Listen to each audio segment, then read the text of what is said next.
Merrin loved the sea. She loved the sound of the waves calling to her through her window. She dreamt every night of the mysteries that lay beneath. Her father was a fisherman. Each day he went out to sea, and each night Merrin waited at the rocky cliff edge, holding up a candle to guide him safely home. The two of them were poor. Their roof was leaky, and they sometimes went hungry.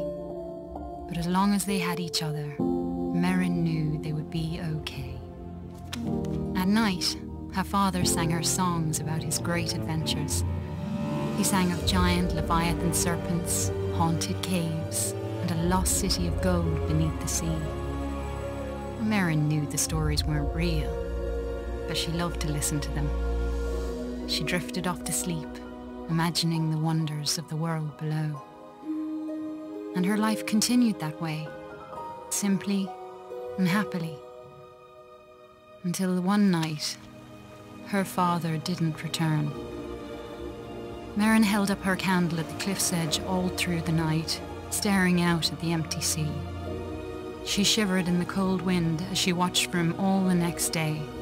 Her eyes welled with tears as night fell again and there was still no sign of her father. At last, she collapsed into sleep. In her dreams, she saw him, trapped deep beneath the sea, calling to her for help. She awoke with a jolt. A desperate and dangerous plan was already forming in her head. She took scraps of metal and wood her father had caught in his nets and pieced them together. She hammered and bolted, she measured and sawed.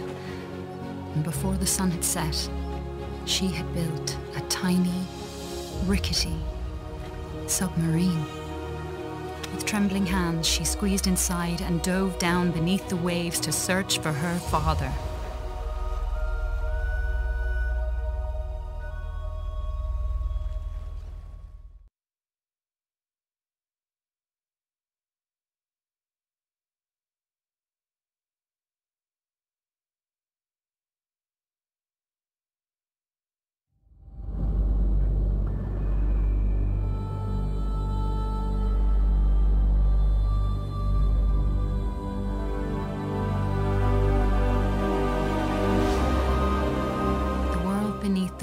Shimmered with mystery.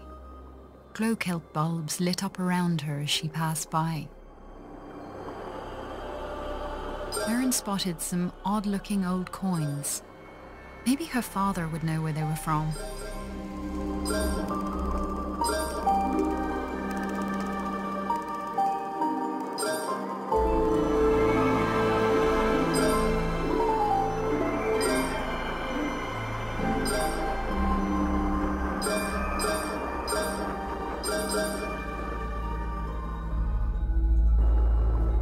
Eerie light flickered and danced on the sea floor like an underwater fire. Her father once told her about a mysterious, living energy called Tyne. Could that have been a Tyne wellspring?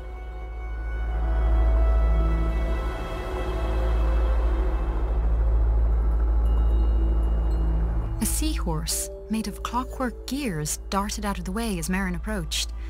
She wondered who could have built such a curious creature.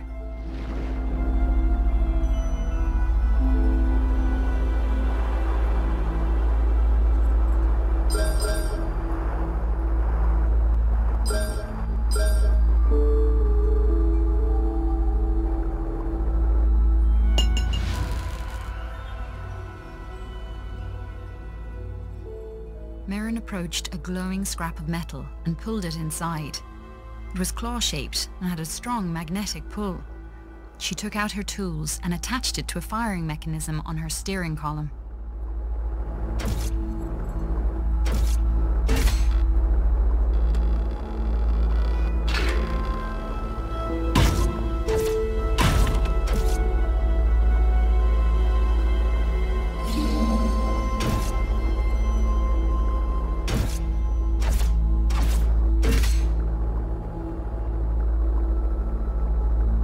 Spotted shock nettles ahead of her. She had to be cautious, as the hostile creatures would attack her on sight.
guardian blocked Merrin's path.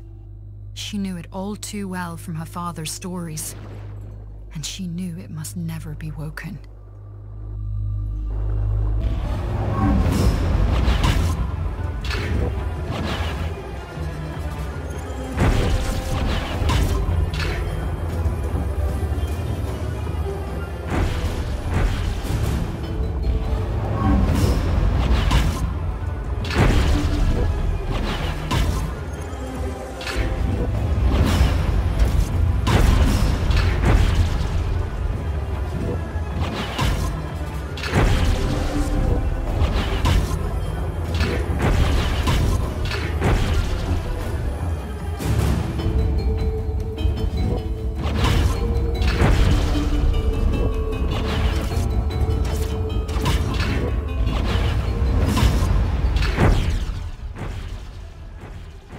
According to her father, the Guardians had been built by ancient undersea explorers called the Fomori. Merrin always thought the Fomori were a myth. Now she wondered if her father's other stories might be true.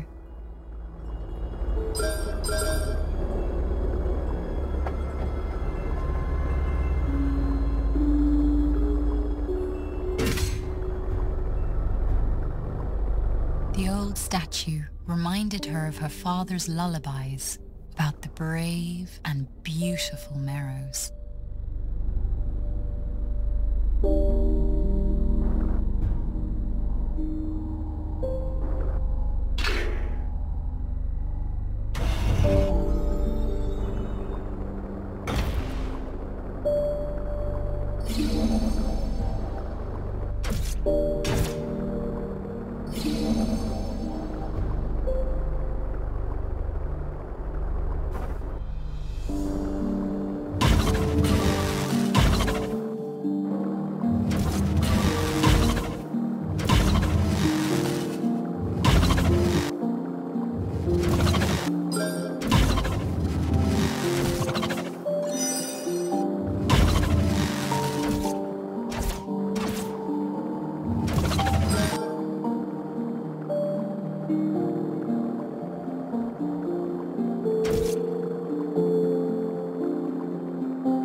As Merrin explored, she sketched the terrain on a sheet of cartography paper. Her father had taught her that those who make maps are never lost. A huge hermit crab watched Merrin from a rocky ledge. On his back, he carried a vast array of odd-looking treasures. The crab seemed to like shiny objects. Maybe he would be willing to make a trade.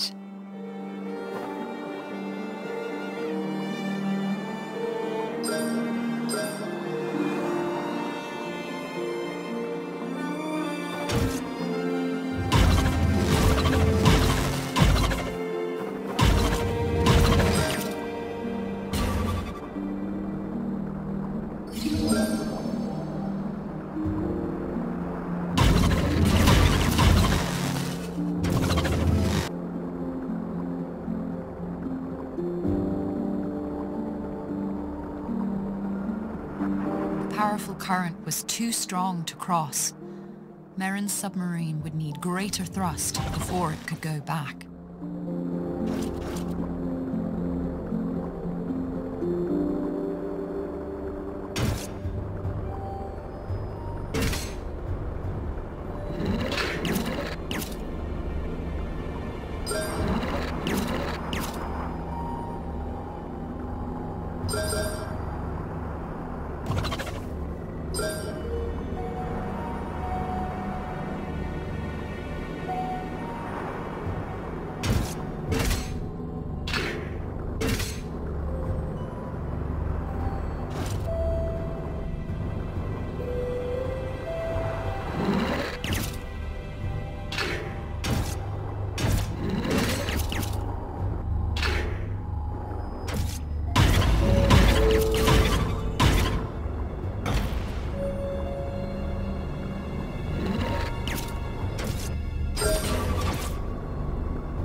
Amidst the wreckage of an old Fomori vessel lay an undamaged propulsion device.